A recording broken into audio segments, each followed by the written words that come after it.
¿Cómo están, querido grupo? Quería estudiar algo más antes que se me vaya. Algo muy lindo y muy interesante y que nunca, no sé si prestamos atención. Está en Devarim 15, Deuteronomio capítulo 15, entre el versículo 1 y el 4. Lo leímos en Parashat esta semana, Parashat Re. Menciona una ley bíblica, una ley de la Torah, no muy conocida, que en hebreo se dice Shemitat Kesafim. Hoy el título que le pusimos a la clase, la cancelación de las deudas por parte del acreedor. O sea, el que prestó tiene la obligación de cancelar la deuda. Él había prestado, él espera que se lo devuelvan. Hay una misma de la Torá de cancelarlo. ¿Cómo es esto?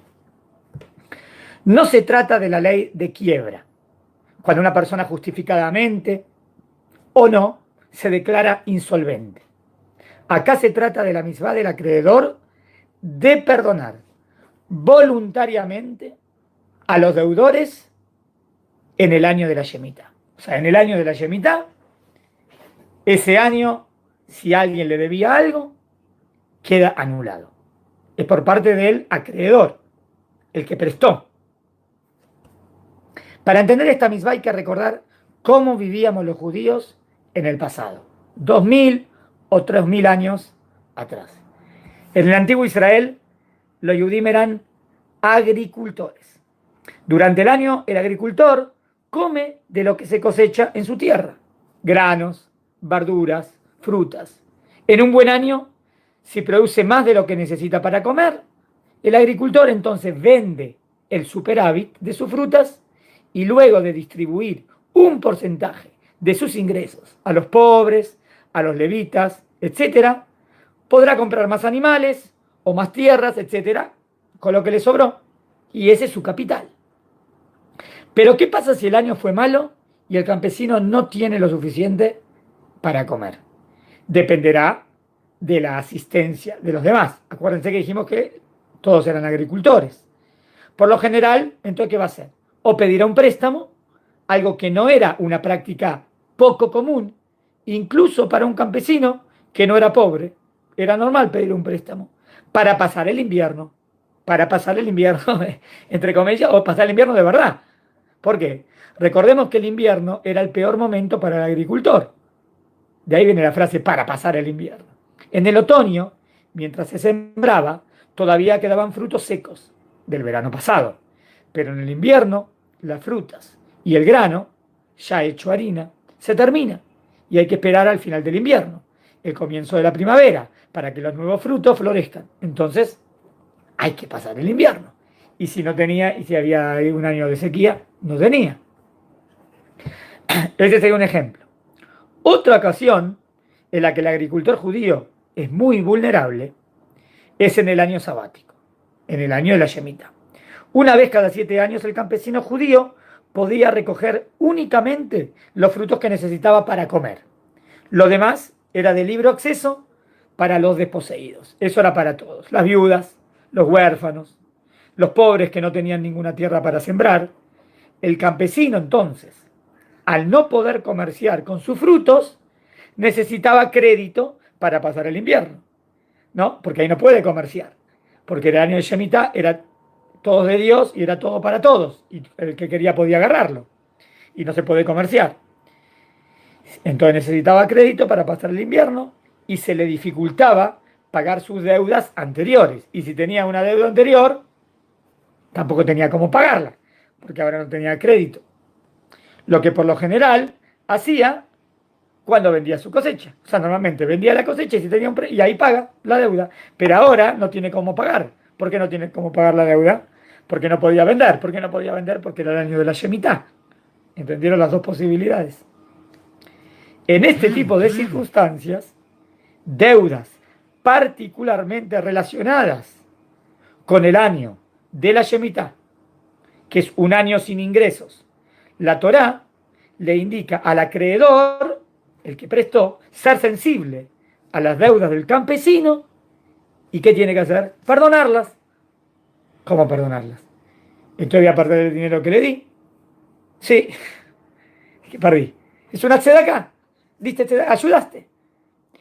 Esta era una forma de tzedaká que ayudaba a que los campesinos no tuvieran que embargar o vender sus tierras. ¿Por qué? Porque esa deuda ahora quedó anulada y les diera tiempo entonces a recuperarse. Evitaba así que los pobres se hicieran más pobres y que los ricos se hicieran más ricos. Porque si no, el pobre se hacía más pobre, el rico más rico, y ahí hay la diferencia. Y no, la Torá más o menos, siempre hay personas más ricas, más pobres, pero lo normal. ¿Entienden? Entonces, al ser que la deuda queda anulada, entonces no tiene que embargar o tiene que pagar su tierra, no. Porque esa deuda, porque él no tenía cómo pagarla. Por eso lo estoy ayudando. Y por eso sería un principio de acá. Sigo. Ahora bien, los acreedores judíos, los que prestaban, conocían perfectamente la posibilidad de que las deudas fuesen canceladas el séptimo año. Ellos sabían que eso iba a poder pasar. No solo eso, la Torá le prohibió al acreedor, al que había prestado, demandar estas deudas al deudor. Lo digo, o sea, no puedo decir, no, me tenés que devolver, ¿por qué no me lo das? ¿Por qué no me lo das? Él sabe que lo va a perder. Él dice, si puedo te lo voy a dar, te puedo dar, pero después llega el séptimo año, queda anulada. Yo no puedo ir a presionarlo para que él te pague, el que prestó. De manera que cuando prestaba su dinero, entonces, el acreedor era plenamente consciente, él sabía de la posibilidad que ese dinero no lo iba a recuperar. Cuando él prestaba, él sabía que si pasaba el año Shemitah, digamos que lo prestó en el año sexto. Entonces, bueno, si no me lo devuelve en el sexto todo el año, ya estoy perdido, porque después no me lo va a devolver. Y bueno, no es ya estoy perdido. Hiciste una misma. ¿Se entiende? Él era consciente de la posibilidad que no recuperaría. Y puede decir, bueno, a lo mejor él va a tener y me lo va a devolver. Si no tiene, y aún así lo prestaba, o el Rab Bitton escribe, lo regalaba, porque al fin y al cabo lo está regalando a quienes lo necesitaban.